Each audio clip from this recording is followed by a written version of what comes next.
Asante sana msikilizaji wa 99.5 SFM. Natumaini mtu wa Mungu ambaye anatusikiliza uko mzima wa afya na ulikuwa na shauku kubwa sana ya kuweza kuungana na watumishi wa Mungu siku ya leo. Kama ilivyo kawaida yetu, tumekuwa na utaratibu mzuri kila siku za Jumanne na Alhamisi kuanzia majira ya saa 3:30 mpaka pale majira ya saa 4 kamili za usiku. Tumekuwa tukiungana na watumishi wa Mungu kutokea kanisa la True Gospel Embassy Church hapa Makambako, kanisa ambalo lipo mtaa wa Chelesi, ambapo Mungu amempa kibali mtumishi wa Mungu mchungaji Loita Mgeni kwa ajili ya kuweza kuhudumu pale, na tumekuwa na wasaa mzuri wa kupata masomo mazuri hapa kupitia mtumishi huyu mchungaji Loita Mgeni. Na jioni ya leo Mungu amempa kibali, tutakwenda kumsikia kila ambacho Mungu amembariki zaidi kwa ajili ya kuweza kuzungumza nasi. Kwa hiyo nikukaribisha sana tuweze kuungana pamoja.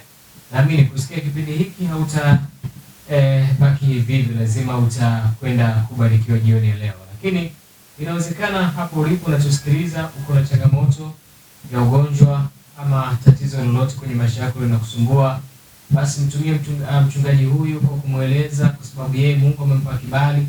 Kama kwa kushauri atakushauri, pale ambapo utahitaji maombi atakwenda kukuombea. Lakini unakaribisha kwenye kanisa la True Gospel Embassy Church, baadaye watakutajia ratiba za ibada. Lakini mimi nikutajia namba ya simu kwa ajili ya huduma mengi zaidi. Mtazungumza na mtumishi wa Mungu mchungaji Loita Mgeni atakusikiliza. Namba ni 0764819777. Narejea tena, piga simu, tuma message ukieleza shida na changamoto, mtumishi wa Mungu atakusaidia. Namba ni 0764819777. Narejea tena 0764819777. Utapiga simu au kutuma message ukieleza shida na changamoto, basi mtumishi wa Mungu mchungaji Loita Mgeni ambaye tutakwenda kumsikia hapa, yeye atakuwa tayari kwa ajili ya kuweza kukusikiliza. Basi nisipoteze wakati, nipende kumkaribisha mtumishi wa Mungu mchungaji Loita Mgeni, akiwa sambamba pia na mtumishi mwingine wa Mungu kutokea kanisa la True Gospel Embassy Church. Tuone kile jioni ya leo ambacho umeweza kutuendelea. Mtumishi wa Mungu, niwakaribishe sana hapa studio. Karibuni sana. Asante sana. Nichukue nafasi kwanza kumshukuru Mungu aliyetujalia uzima na afya, lakini kwa ajili yako MC wetu muongoza ratiba Yeremia, Mungu akubariki sana kwa uzima pia uko hapa. Amen. Uko nami mchungaji Loita Mgeni, ikiwa nimeongozana sambamba na mwinjilisti Mrs. Abisai, tuko naye hapa. Tunaendelea kumshukuru Mungu aliyetubariki, ametupa uzima hata tuko hapa. Basi ni ratiba nyingine nzuri, na kabla sijaendelea sana, watu wote ambao mnaendelea kutufuatilia, lakini pia tunapatikana kwenye YouTube. Ukiandika True Gospel Embassy Church Makambako, basi utatupata na utapata masomo mengi pale ambayo Mungu ameendelea kutujalia, tumeendelea kuyahubiri. Mungu atakusaidia, utajifunza vitu vingi sana. Karibu sana. Basi kwa muda huu nikushukuru kwa ajili yako ambao umepata nafasi uko nasi usiku wa leo. Ninaamini Mungu ana jambo na wewe, na ndio maana umeacha kila kitu umekaa hewani sasa ili kujua jambo ambalo Mungu amekusudia kusema na wewe usiku wa leo. Nikukaribisha sana, kaa tayari sasa, nami nichukue nafasi kwa ajili ya kumshukuru Mungu. Baba, katika jina la Yesu Kristo tunakushukuru. Asante kwa ajili ya usiku wa leo. Tupo mbele zako tena watoto wako kama Mungu ulivyotuita, na zaidi sana kama Bwana ulivyotutuma. Tunakushukuru kwa ajili ya utume huu. Baba, tunajiweka mikononi mwako. Roho Mtakatifu katuongoze sasa kwa ajili ya ratiba iliyo mbele yetu. Naiweka ratiba hii mikononi mwako. Asante kwa ajili ya ujumbe ambao Mungu amekusudia kwa ajili ya ndugu zetu wasikilizaji wetu, waweze kupokea neno hili kawe baraka kwa ajili yao. Neno hili kawe uponyaji kwa ajili yao. Likawe sababu ya wokovu kwa ajili yao. Kwa mamlaka ya jina la Yesu, asante kwa kuwa Bwana umetutuma tuhubiri injili kwa mataifa. Asante Baba kwa ajili ya nafasi tuliyopata sasa. Roho Mtakatifu katujalie tuweze kuinena kweli. Kwa kuwa Yesu umethibitisha kwamba kweli ndio inayotuweka huru. Asante kwa ajili ya neno lako ambao ndio kweli.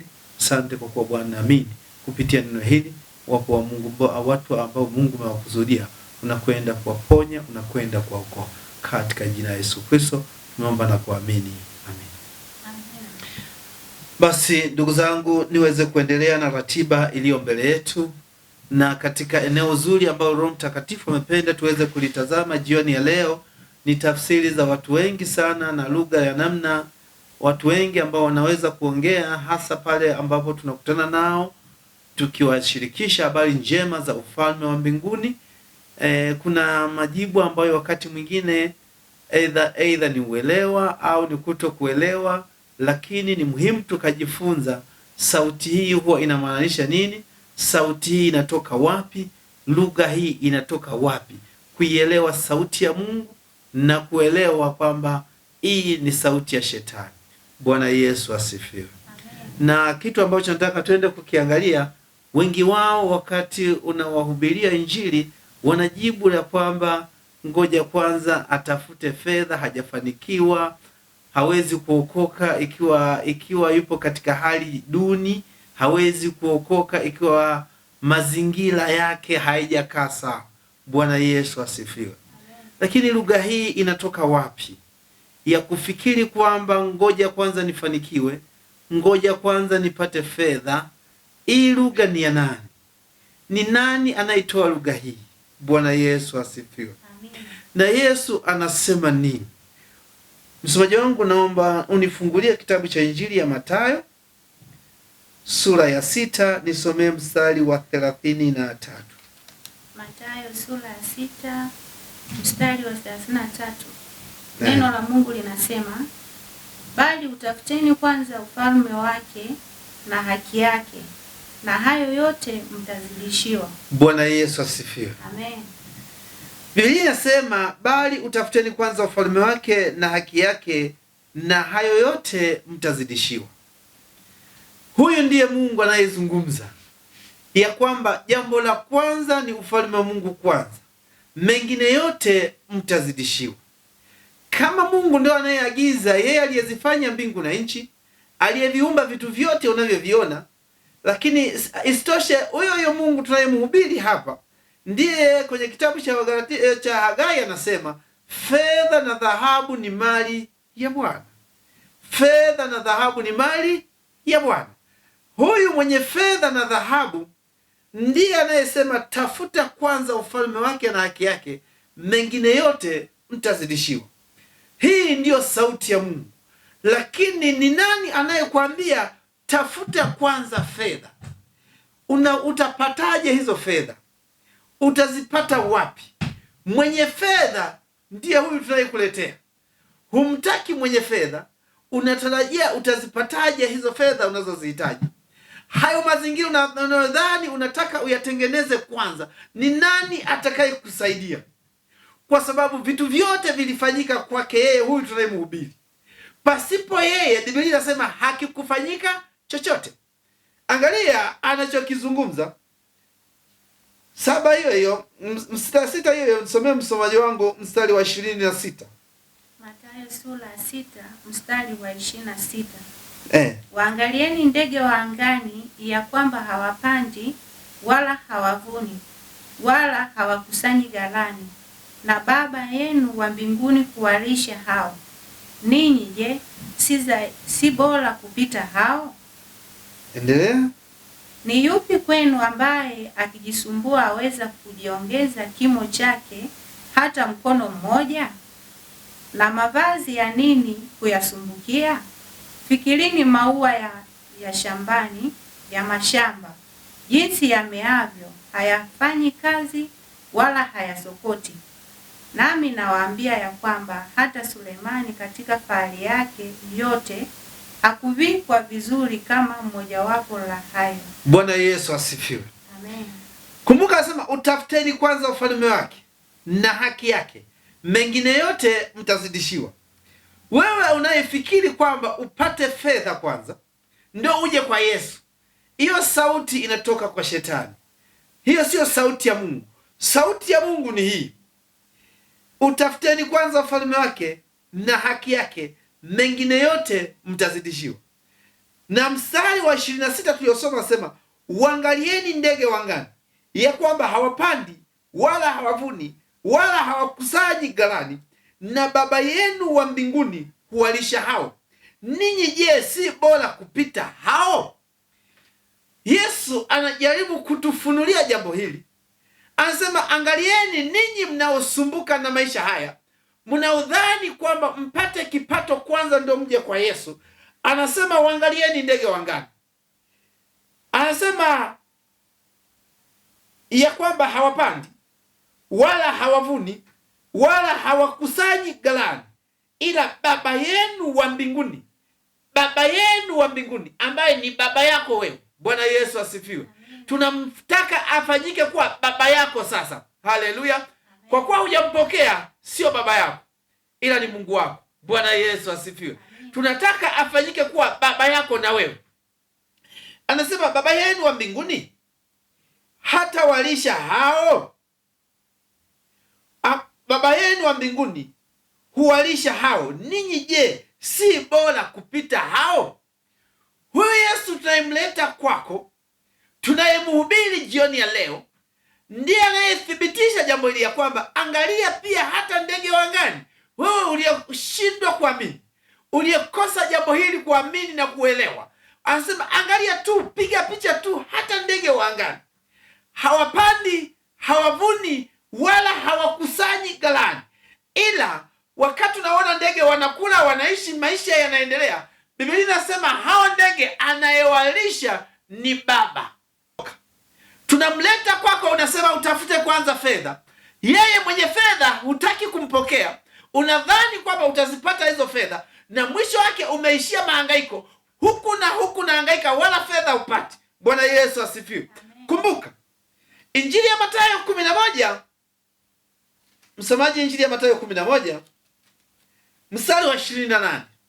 Injili ya Mathayo sura 11 mstari wa 28. Neno la Mungu linasema, njoni kwangu ninyi nyote msumbukao na wenye kulemewa na mizigo, nami nitawapumzisha. Huyu ndiye Yesu anasema, njoni kwangu ninyi nyote mnaosumbuka na kulemewa na mizigo, nami nitawapumzisha. Ili wazo la kwamba upate kwanza fedha, akili hii unaipata wapi? Acha, ni vizuri sana ukaliamini neno la Mungu. Yesu ndiye anasema njoo. Wewe mwenye shida, wewe mwenye masumbufu, unahangaika na dunia hii, Yesu anatoa mwaliko, anasema njoo kwangu, nitakupumzisha. Mwenye uwezo wa kukutoa katika hiyo hali, Yesu anakupa mwaliko, anasema njoo kwangu. Sikiliza, hii hali ya kufikiri kwamba upate kwanza, kuna mtu mmoja aliwahi kukutana na Yesu. Msomaji nifungulie. Haleluya. Amina. Msomaji wangu sura ya 8 hapo hapo. 16, nenda 16 msomaji wangu. Mathayo sura 8. Hebu tuangalie. Mathayo sura ya 8, naomba tusome mstari wa ngoja tuone. Naomba tusome mstari wa sio 16, mstari wa 22. Amina. Mathayo sura 8 mstari wa 22. Neno la Mungu linasema, lakini Yesu akawaambia, nifuate, waache wafu wazike wafu wao. Bwana Yesu asifiwe. Amina. Wakati wewe unasema ngoja upate kwanza fedha ndio uje kwa Yesu, kuna mtu mmoja mwanafunzi alikuwa ameitwa na Yesu. Wakati Yesu amemwita, huyu bwana akatoa udhuru, akasema, Bwana Yesu, naomba nikamzike kwanza ndugu yangu. Yesu akasema, wache wafu wazike wafu wao. Bwana Yesu asifiwe. Yesu anapokuita, yeye ndiye mwenye kila kitu anachokifahamu cha kukusaidia. Ana kila jambo, anajua maisha yako, anajua mazingira yako, anajua uhitaji ulionao. Shida, yeye anakuita. Unasumbuka na madeni, yeye anakuita katika hali hiyo ulionayo. Unasumbuka na afya na magonjwa, anakuita katika hali hiyo hiyo ulionayo. Anachotaka umpokee yeye, afanyike kuwa Bwana na Mwokozi wa maisha yako. Bwana Yesu asifiwe.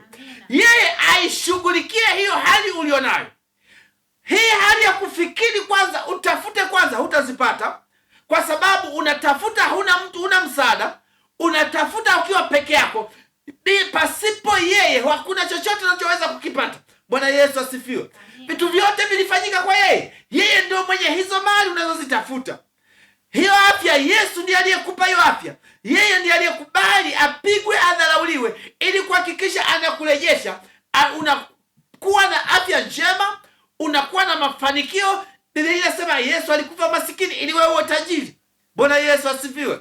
Maana yake wakati unasema utafute hela, pasipo Yesu huwezi, kwa sababu yeye ndiye aliyekubali kufa masikini ili wewe aibadilishe hali ulionayo. Na ndio maana tunasimama hapa tukwambie habari hizi njema. Njoo kwa Yesu kwanza.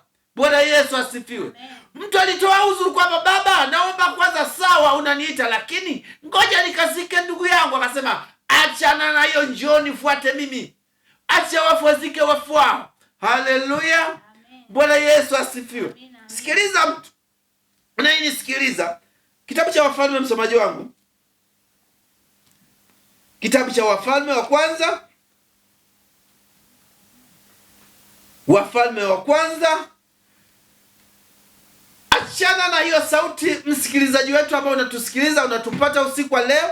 22 ni mstari wa kwanza na wa pili. Wafalme wa kwanza 22 mstari wa kwanza na wa pili. Amen.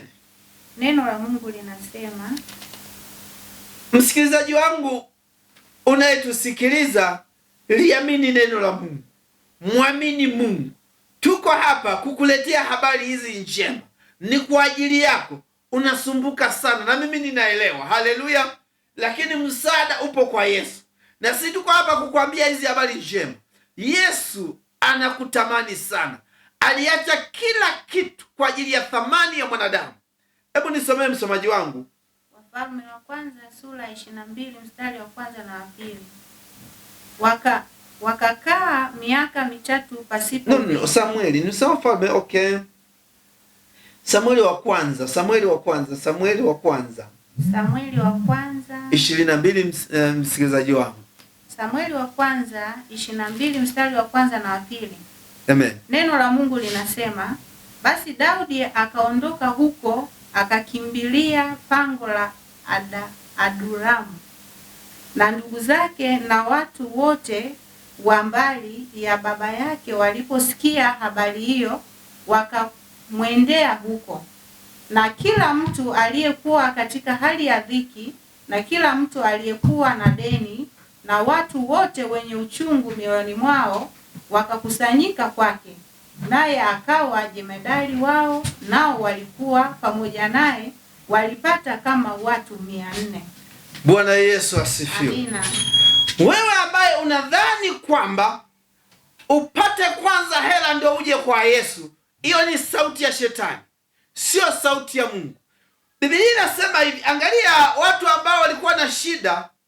Biblia inasema basi Daudi akaondoka huko, akakimbilia pango la Adulamu, na ndugu zake na watu wote wa mbali ya baba yake waliposikia habari hiyo, wakamwendea huko. Na kila mtu aliyekuwa katika hali ya dhiki, na kila mtu aliyekuwa na deni, na watu wote wenye uchungu mioyoni mwao wakakusanyika kwake, naye akawa jemedari wao, nao waliokuwa pamoja naye walipata kama watu 400. Haleluya. Bwana Yesu asifiwe.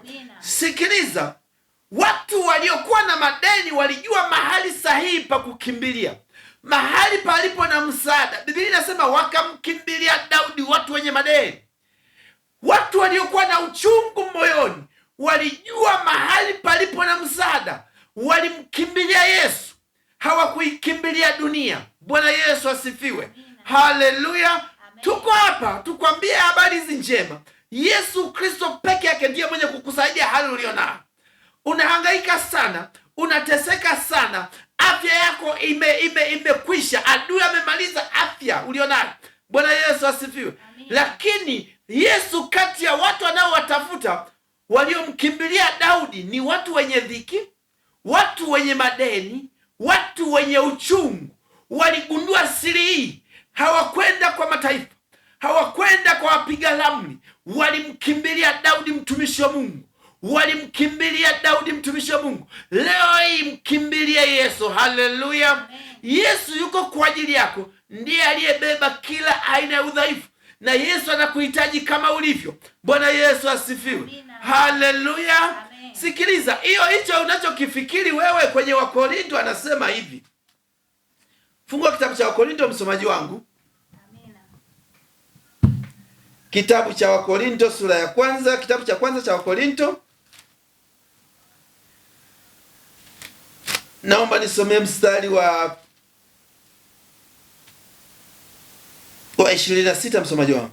Wakorinto wa kwanza sura ya kwanza mstari wa 26. Neno la Mungu linasema, maana ndugu zangu, angalieni mwito wenu, ya kwamba si wengi wenye hekima ya mwilini, si wengi wenye nguvu, si wengi wenye cheo walioitwa, bali Mungu aliyachagua mambo mapumbavu ya dunia awaaibishe wenye hekima. Tena Mungu alivichagua vitu dhaifu vya dunia ili aviaibishe vyenye nguvu. Bwana Yesu asifiwe. Amina. Anasema angalieni wito wenu. Sio wengi walioitwa wenye nguvu, sio wengi walioitwa wenye unaodhani kwamba upate hela ili ndio uje kwa Yesu. Sio wengi walioitwa matajiri. Bwana Yesu asifiwe. Amina. Angalia waliomkimbilia Daudi ni watu wenye dhiki, watu wenye madeni. Na sisi tuko hapa tukwambie habari hizi njema. Una shida, unahangaika, una madeni, una afya mbaya, Yesu anakuhitaji. Yesu anataka kupumzia. Sema, njoni kwangu nyote mnaosumbuka na madeni, njoni kwangu nyote mnaosumbuka na afya, njoni kwangu, mimi nitawapumzisha. Haleluya. Amen. Sio uende ukatafute kwanza. Sikiliza, hiyo sauti ni ya shetani. Mungu anakualika jinsi ulivyo, uje kama ulivyo. Bwana Yesu asifiwe. Ili Yesu apate kutukuzwa, anakutamani katika hali ulionayo, katika hali ulionayo dhaifu, anakuhitaji jinsi ulivyo. Bwana Yesu asifiwe. Tatizo la watu leo hii, wakati Yesu anakualika ili akutoe kwa njia sahihi, watu wengi wanakimbilia njia ambazo sio sahihi. Bwana Yesu asifiwe. Wanakimbilia njia nyepesi. Haleluya. Bwana Yesu asifiwe. Sikiliza, naomba nikwambie jambo hapa. Haleluya. Yesu, Injili ya Mathayo msomaji wangu 16, nisomee mstari wa 24. Mathayo 16. Nisomee mstari wa 24 msomaji wangu. Mathayo 16 mstari wa 24. Neno la Mungu linasema, wakati huo Yesu aliwaambia wanafunzi wake, mtu yeyote akitaka kunifuata na ajikane mwenyewe, ajitwike msalaba wake anifuate. Bwana Yesu asifiwe. Amen. Huyu ndiye Yesu tunayemhubiri. Watu wengi wanatamani injili nyepesi. Wanatamani waambiwe njoo. Bwana Yesu asifiwe. Amina. Njoo leo hii utapokea muujiza wako. Kuna hela utakuja kupokea. Hizi ndio injili nyepesi watu wanazozikimbilia. Bwana Yesu asifiwe. Lakini nataka nikuhakikishie, injili sio nyepesi kama unavyodhani wewe. Yesu akasema, nataka uangalie kati ya gharama na upaswa kuipiga ni hii. Yesu akasema, wakati wa Yesu aliwaambia wanafunzi wake, mtu yeyote akitaka kunifuata na ajikane mwenyewe, ajitwike msalaba wake anifuate. Bwana Yesu asifiwe. Amina. Siku zote tuko hapa tunahubiri injili. Haleluya. Amen. Lakini kwenye hili eneo linapigwa gharama na watu walio wengi. Bwana Yesu asifiwe. Amina. Niko na MC wangu Jeremia hapa, naye anapiga gharama sana. Lakini injili siku zote anaisikia. Haleluya. Lakini akipiga hesabu ya wokovu, anaona kuna gharama. Maana yake gharama ya injili aliyosema Yesu pige gharama ni kuiacha dunia. Amina. Mtu akipiga hesabu ya kuiacha dunia, hii ndiyo gharama kubwa. Haleluya. Manake ili amfuate Yesu, kati ya gharama anayotakiwa ipige, anatakiwa aache ulevi. Amezoea kukaa kwenye viti virefu, anatakiwa aache. Akipiga hii gharama, na Yesu asema nitakujikane, manake aiache dunia. Hii ndiyo gharama kubwa. Kwa hiyo injili sio nyepesi. Na ndiyo maana watu wengi hawataki injili. Wanataka waambiwe njoo, wewe hauna sababu ya kuokoka, wewe njoo tutakuombea. Haleluya. Hiyo sio injili. Yesu anataka jikane, nifuate. Haleluya. Jikane nafsi yako. Namna ya kujikana ni kuachana na dunia, ni kuacha mambo yote ambayo ukipiga hesabu, hata rafiki yako leo unaachana naye, kesho unapiga hesabu ataanza kunizomea. Bwana Yesu asifiwe. Maana mlikuwa mmekaa wote kwenye viti virefu, na kesho namwambia umeokoka, hawezi kukuelewa. Ipige kwamba uko tayari kuachana na ndugu wa mtindo huu. Uko tayari sasa kuanza kwenda ibadani mahali ulikuwa uendi. Hiyo ndio gharama ambayo mtu wa Mungu unatakiwa kuipiga. Bwana Yesu asifiwe. Nisikilize. Msomaji wangu, rudi sura ya 8. Mathayo sura ya 8. Injili ya Mathayo sura ya 8. Naomba nisomee kuanzia mstari wa 5. Injili ya Mathayo sura ya 8 mstari kuanzia wa 5. Amen. Neno la Mungu linasema, hata alipoingia Kapernaum, akida mmoja alimjia, akamsia akisema, Bwana, mtumishi wangu amelala nyumbani, mgonjwa wa kupooza, anaumwa sana. Yesu akamwambia, nitakuja nimponye. Yule akida akamjibu akasema, Bwana, mimi sistahili wewe uingie chini ya dari yangu, lakini sema neno tu na mtumishi wangu atapona. Kwa maana mimi nami ni mtu niliyewekwa chini ya mamlaka, mwenye askari chini yangu. Nikimwambia huyu nenda, huenda, na huyu njoo, huja, na mtumwa wangu fanye hivi, hufanya. Bwana Yesu asifiwe. Sikiliza msikilizaji wangu unanisikiliza. Tunakwambia habari za Yesu. Tunakwambia habari za kuokoka. Tuko hapa tunahubiri habari za wokovu. Tunataka umwendee Yesu mzima mzima. Haleluya. Haijalishi hali ulionayo. Wacha achana na habari ya kwamba ngoja nitafute hela. Hayo ni mafundisho ya kipepo. Hiyo ni roho ya shetani kabisa. Haitaki ukutane na Yesu. Bwana Yesu asifiwe. Inakutanga mbali. Angalia huyu mtu. Huyu mtu alikuwa ni askari. Haleluya. Alikuwa na mgonjwa. Anasema akamwendea Yesu. Yesu akamwambia, nitakuja nimponye. Yule akida akamjibu akasema, Bwana, mimi sistahili wewe uingie chini ya dari yangu, lakini sema neno tu, mtumishi wangu atapona. Sikiliza, Yesu alishangaa sana, akasema sijaona imani kama hii. Akasema sema neno tu. Bwana Yesu asifiwe. Huyu akida alichokiamini ya kwamba huyu Yesu anapaswa aseme neno tu. Sikiliza mtu wa Mungu. Watu wanatamani, wanapenda injili nyepesi. Haleluya. Watu wanatamani badala ya kupewa arudi na neno la Kristo, aombe neno, anatamani anakwenda kuomba maji. Arudi na maji nyumbani. Bwana Yesu asifiwe. Mtu anatamani aende aombe arudi na mafuta nyumbani, tena atayalipia na kwa gharama. Bwana Yesu asifiwe. Lakini angalia akida huyu askari akasema sema neno. Haleluya. Hii ndiyo injili, sema neno. Na Yesu akasema hii ndiyo imani sijawahi iona. Haleluya. Amina. Yesu alishangaa ile imani. Watu wanatamani, wanapenda injili nyepesi. Tunahubiri habari za wokovu, hawataki kuokoka, wanataka wapewe maji. Sikiliza, hayo ni madanganyo. Na ndio maana hali ulionayo kila siku haibadiliki. Bwana Yesu asifiwe. Sisi tulikuja kwa Yesu tukiwa na madeni. Leo hii tuko huru. Yesu ametuponya. Leo tunani majasiri, tunahubiri injili. Leo tumekuwa mashujaa, tunahubiri injili. Bwana Yesu asifiwe. Lakini ukiangalia tulikotoka, tulichoka sana. Kati ya watu waliokuwa na madeni, nilikuwa na madeni. Haleluya. Lakini Yesu amenivusha, amenitoa. Ninao ujasiri wa kusimama na kukwambia habari hizi njema. Bwana Yesu asifiwe. Tulikwenda na madeni kwa Yesu. Tulikwenda na afya mbovu kwa Yesu. Na Yesu ndio anasema njoo na hali ulio nayo. Wewe unataka uje ukiwa umepona. Nani anayekudanganya? Huyo ni shetani, anakutorosha. Haleluya. Mkatae shetani. Na ni vizuri ukatambua hiyo ni lugha ya shetani kukupoteza. Usikutane na Yesu. Haleluya.